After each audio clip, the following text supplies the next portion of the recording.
Today's one of those really fun days where if you're the type of conservative that I am, it's just a win all the way around. And some people are painting this as a dark future. Oh, he doesn't have a chance in the impeachment trial. Well, Rand Paul's motion earlier in the week kind of proved that that idea is dead on arrival. But Trump parts way with lead impeachment lawyers a week before the trial. I was very, very, very critical. Sorry, there was a fly around here. Of the lead lawyer that was appointed to this. He had a lot of ties to South Carolina Republicans like Lindsey Graham, Nikki Haley, and the like. And nobody really came out that I listened to or anybody that I researched had anything to say about Bowers. But that's both telling and not telling that nobody really knows what the fuck this guy's all about. So the fact that he's gone and the reasons that him and his team are out are probably all right, because there's really only one way to proceed with this impeachment trial. You want to call it trial? Sure. Anyways, yeah, it's supposed to start up a week from Monday, and yeah, former President Donald Trump parted ways with 5 of his impeachment lawyers just over a week before his Senate trial is set to begin. Fox News has confirmed. South Carolina lawyers Butch Bowers and Deborah Barbier, sure, and former federal prosecutors Greg Harris, Johnny Gasser, he probably just stunk up the room, and Josh Howard had left the defense team by Saturday, a source said, calling it a mutual decision, and the lawyers left over a difference of opinion on the direction of the defense's argument. What could possibly be the disagreement that they have on the defense? What, does Trump want to play the tape of the speech and the lawyers want to just sit there with their fucking arms crossed saying this is unconstitutional? Like, what the fuck's the disagreements here? Like, there's nothing that Trump did. He was impeached in the House based on the article of impeachment that he incited an insurrection. There's clear and obvious evidence that anything that he said during that speech out on the ellipse did not incite an insurrection. So to me, this is a silver lining, because I didn't like Butch Bowers. I was very, very critical of it. And the fact that he's gone makes this a moot point. It just depends on who comes in. I don't think it'll be Rudy, because the dude is dick deep in that Dominion lawsuit, and Sidney Powell and Linwood, yeah, fucking right.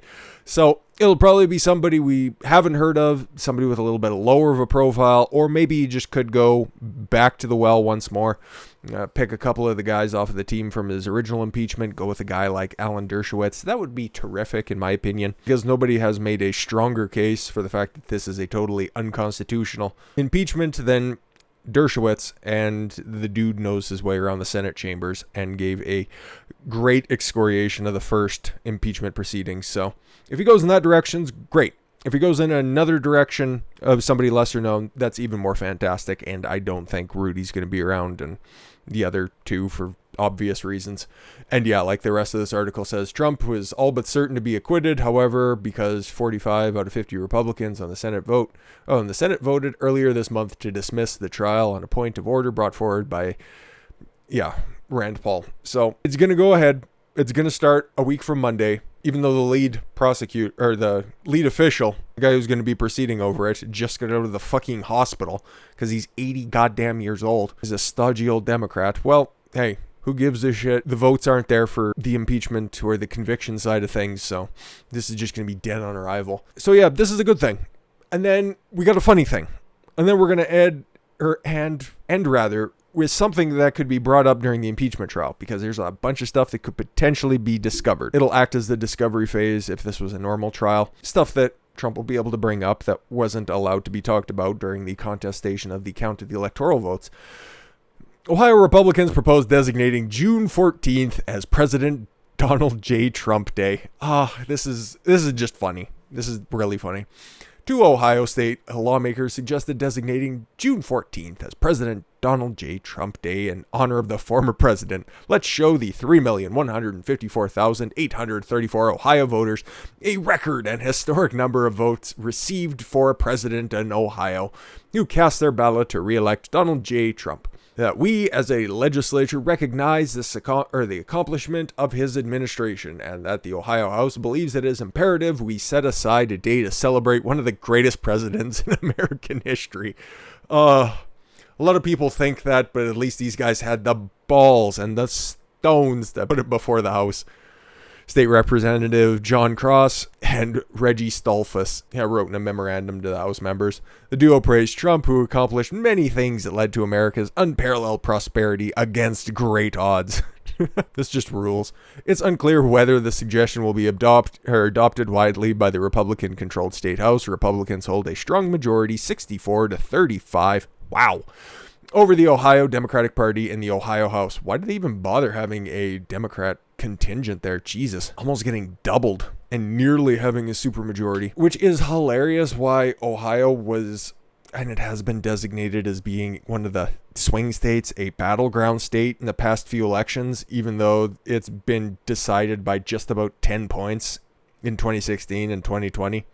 So, that's what happens when you have some of the strongest mail-in ballot or guidelines, I should say, not restrictions. Oh, yeah, there are certain restrictions. You have to be alive and live in the state in order to vote in Ohio.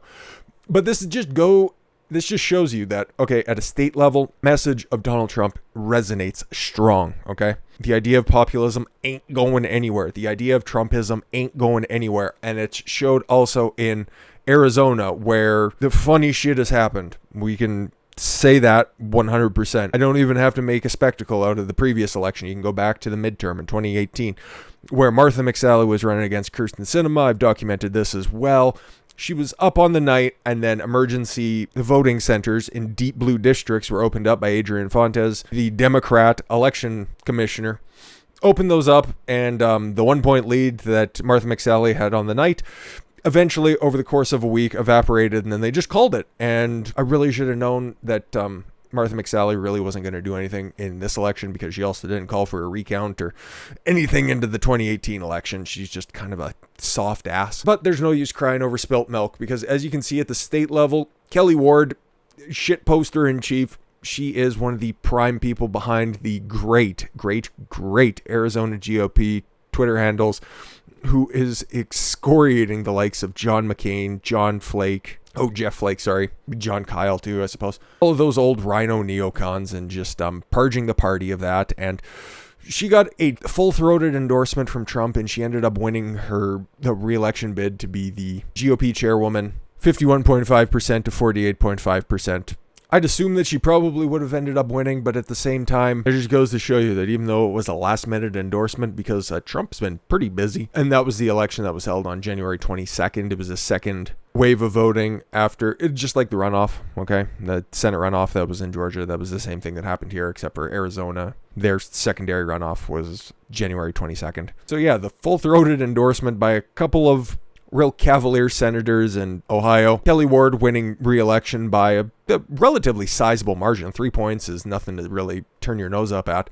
Just goes to show you that mainstream media might be saying that, oh, the Republicans are really running away from Trump and all of his policies because they want to win the next election, which is just code for go back to the Bushites and the Cheneys and just be a good Republican Party and lose with dignity. But they're really going to have some explaining to do. And I think that this might be something that Trump wants to bring up during the impeachment trial next week, because, okay, all of these lawsuits that were still outstanding, okay, are finally getting decided. And we remember on the night of the election, there was something really goofy happening in Virginia, and there might be cause for concern, okay? We're going to read this pretty straight up because I don't want to allege anything that you can't really prove, but judge rules Virginia's late election law changes for mail-in ballots were illegal. This is great going forward. We are looking for this precedent, okay? Nothing is going to happen with the election. Biden is president, like it or not, okay? I've acknowledged it. Everybody's acknowledged it. Joe Biden is the president. Did he win the election? A Virginia Circuit Court judge ruled that the state's last-minute changes to election law allowing mail-in ballots to arrive late without postmark were illegal. This is a big win for the rule of law, said Public Interest Legal Foundation President J. Christian Adams. That is the whitest name I've ever read. Of represented Frederick County Electoral Board member Thomas Reed in the case. A consent decree gives Mr. Reed everything he requested, a permanent ban on accepting ballots without postmark after Election Day, and is a loss for Virginia bureaucrats who said ballots could come in without these protections. The case was over a Virginia Board of Elections rule issued in August that allowed mail-in ballots without a postmark to be received up to 3 days after the November election. In Virginia Board of Election rules notified county election boards that any ballots received by the General Register's office by noon on the third day after the election but does not have a postmark, or a postmark is missing or illegible, should not be rendered invalid. The election board decided a week later that these ballots should be counted. The PILF filed a lawsuit against the Board of Election on Wednesday on behalf of Reed, who said he could not enforce the new rules because they were a violation of state law. Virginia law states that any absentee ballot returned to the General Register after the closing of the polls on Election Day, but before noon on the third day after the election, oh my god, how many qualifiers do you need? And postmarked on or before the date of election shall be counted. Yeah, but that's not the case anymore. And you'll love to see that, because that's what we're looking going forward. We are looking for precedent. This is the exact same stuff that happened in Pennsylvania. That's what the Sean Parnell, and I forget the other senator's name. He was the lead name on the case, but that was Act 77. That was the exact same stuff that happened there, and Virginia just ruled that to be illegal. So there's no change in the election. Absolutely none. But this will lay the groundwork that this stuff won't happen again in any more elections, hopefully starting by the end of the year, and if not, by the time the midterms roll around, and then by the next cycle for the presidential election. This is terrific news. This is a great ruling by this judge. I'm sure Democrats and the Board of Elections might try to run this up the pole until they get the decision that they like, and by all means, that is your lawful right. But like I said, today is a great day if you are a freedom-loving conservative, if you are somebody who is looking forward to the future and you aren't doom-pilling every goddamn day. It's enough with those fucking black pills out there. Oh, the government is so bad. It's all full with corrupt people. No, there's still some good people out there. And stop living on a day-to-day timeline. Start looking a little bit further into the future. Start planning your life out a little bit better, because it's always going to appear darkest before the dawn, if I may steal a fortune cookie level phrase, but it's absolutely true. Shit sucked, but it's turning around fast, and it's all going up from here. But yeah, we got another great story and another great law-related ruling that I am very happy to see. And it'll be another quick video like this. So, thank you all very much for the gift of your time. I've been Don Consuelo. I want you to follow your gut and get after it. Take care, everyone.